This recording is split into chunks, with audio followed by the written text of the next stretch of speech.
He's also Yeah, pretty he's good. crazy. Here we go. Teach me Russian.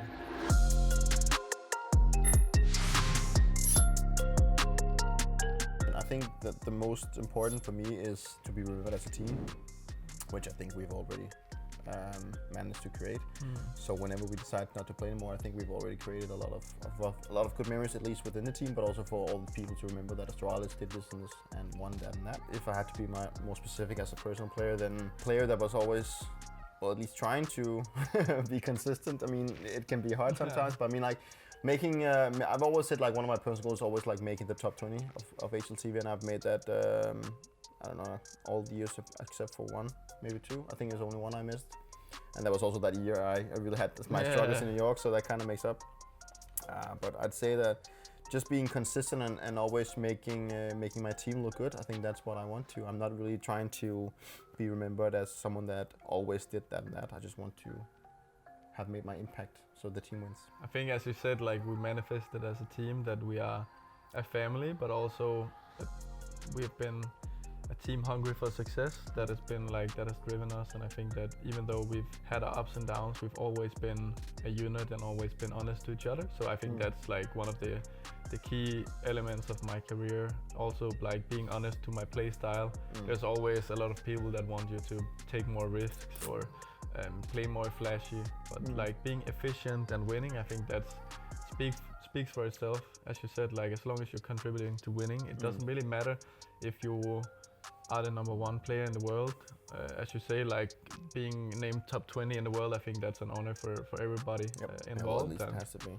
Yeah, and I think that's just a really good goal to have as an individual, because then you are not too driven by your stats exactly. and your personal gain. So I think that's really cool, and of course I think that it's a really good goal to have. For me, I think it's probably the same. I think that also, as I said, like not changing the person I am to please others, but just believing in what is like the fundamentals of CS and how we play.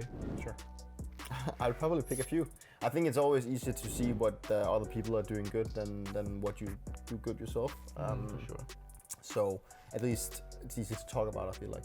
If I had to pick one from I think I would pick quite a few things. So from you, I would probably take your overall understanding of the game and you're thinking of like round to round. I think that's what you're really good at, like thinking what you do in the next following round and what did they just do and how can I counter that. I think you're really good at that. Always like predicting what to do. I think that's a really great set of skills to have.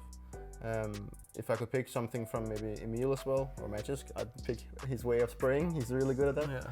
And then from Sipek's side, I'd probably go with something like the clutching part, or maybe the clutching part, and maybe the usage of his utility.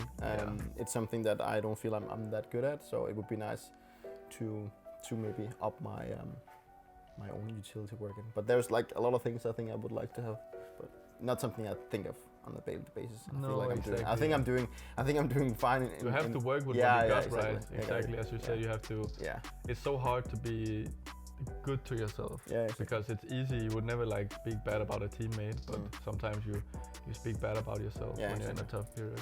What about yourself? What do you pick? I think the one thing I really lack depth in as a player is from something from Emil, and it's like the general understanding of the physics of the nades. And like I'm really good at throwing like random nades and making them land where I want, but like the understanding of lining up, like finding grenades for tactics and in general remembering everything and being perfect at like jump, run, throw smokes, stuff like that. I think that's something that is really hard for me, and I think it's because when we trained our fundamentals in CS, they weren't really a thing. No. Right? So it's something we had to learn after we were kind of experienced players. He grew up with it. And he grew up with it for sure. So. And then obviously I think something that's always really cool from you is like the fearlessness and also being able to accept sometimes that you are being put in bad situations because you have the role that you are, and I think that's pretty cool to just sacrifice. Sometimes it's hard. Honestly, it can be you're hard. like in the middle of the round and to have that gene where just like I sacrifice and you trade. something that we have. You are really good at it, and Glaive is really good at it, and it's something you need to have in a team. Otherwise, it would just be 5 betas just waiting around for the opponent to make a mistake, right? Yeah, but it can be so hard. I mean, especially like it's a talk we've had in the team, like obviously for a long time. Like the thing that if someone sacrifices their lives and opens up the map for someone else, I always feel like if I go out and get 1 kill and I get traded, then I've just created openings for you. Yeah. I've created space for you to really thrive in your role, and that's what I feel like is what is important for me. So if I go out and make an opening and then I die, it's like, well, I did my job. Now I have created space for the guys that's really good at using the space. So. It's definitely Emil and you, I think. I think me, Sip, we have probably the more passive roles. I think we are just, when we are creating a tactic, we are just trying to find out how we are most efficient in the tactic. Yeah, or I think what I've also noticed. Yeah, but also. Or something that I also noticed is the fact that you're also good at like questioning stuff. So if there's like something you feel like as an AWPer, if I've created a tactic and I put you in a position, you're like, I'm not going to be able to do that because it's just not going to be possible the way that the rounds put out. So like you're good at like coming with a constructive feedback to tell us this is actually not possible, or maybe you could do that instead. I think that's what you and Sip are doing the most, which is really good. Yeah, I think you and Danny, you're probably with the ideas. Yeah. Magic is finding the nades. It takes him like 2 minutes, and he has found all the nades from random positions. Yeah, it's pretty effective. And then, as you said, we just have to question and test it out, and then every time like focus on the timings.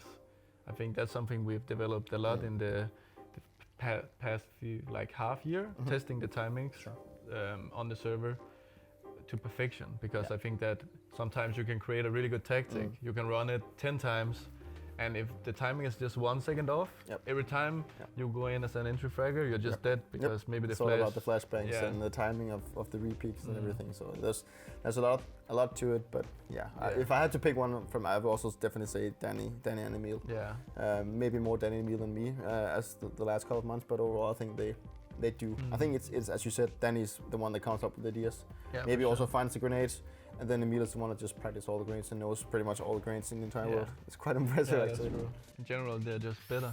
Yeah, I mean, like the thing is that we've actually they are like this is the most competitive region we have. So I'm actually happy that we get to play against these type of teams instead of having to play against any scrubs all the time. No, I think honestly, like you can also see that with the American teams, they like depth in the teams they practice against. Yeah. So they're always playing against the same top teams. And the games become a little bit more individual, like it's not that team-based. So I think it's quite good. Also, we have the CIS region we can play against. So they're extremely good. Yeah, they have a lot of talent. So many talents over there. We're pretty spoiled. Exit Power, Exit Power, best upcoming player. Exit Power, Plubsky, and also I Disbalance. I Disbalance and some Diamond.